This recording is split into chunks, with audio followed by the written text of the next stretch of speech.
আমার চোখের সামনে আমার সহকর্মীকে আমাকে যেভাবে লাথি দিয়েছে পুলিশের সদস্য, তার থেকে বড় কথা, আমরা মানুষের জন্য কাজ করি।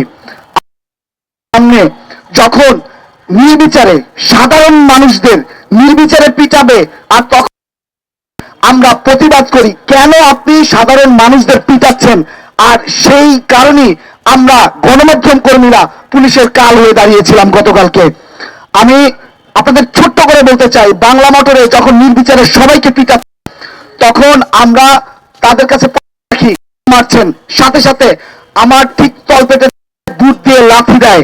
তার ভিডিও চিত্র রয়েছে সোশ্যাল মিডিয়া সহ সব জায়গাতে।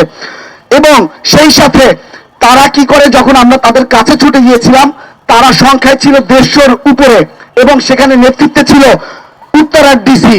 তার নেতৃত্বে চারদিক থেকে আমরা 15 থেকে 20 জনের মতো যারা গণমাধ্যম কর্মী ওখানে ছিলাম, তাদেরকে চতুর্দিকে ঘিরে ফেলেছে। ঘিরে ফেলে তার ভিতরে বসে তারপর তারা পিটিয়েছে।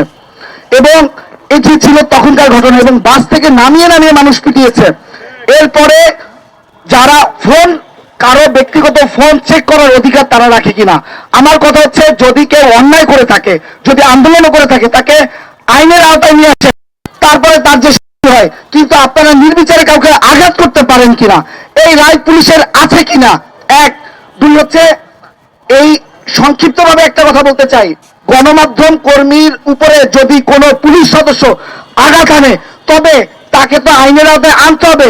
এবং আমরা এখানে যারা আছি গণমাধ্যম কর্মীরা সবাই আজকে থেকে হাইকোর্টে হিট, কোনো গণমাধ্যম কর্মীর উপর যদি কোনো পুলিশ হামলা করে, তার বেতনের অর্ধেক টাকা যাকে মারবে তাকে দিয়ে দিতে হবে। এবং যদি গুরুতর হয়, তখন সব টাকা দিয়ে দিতে হবে এবং তাকে কঠিন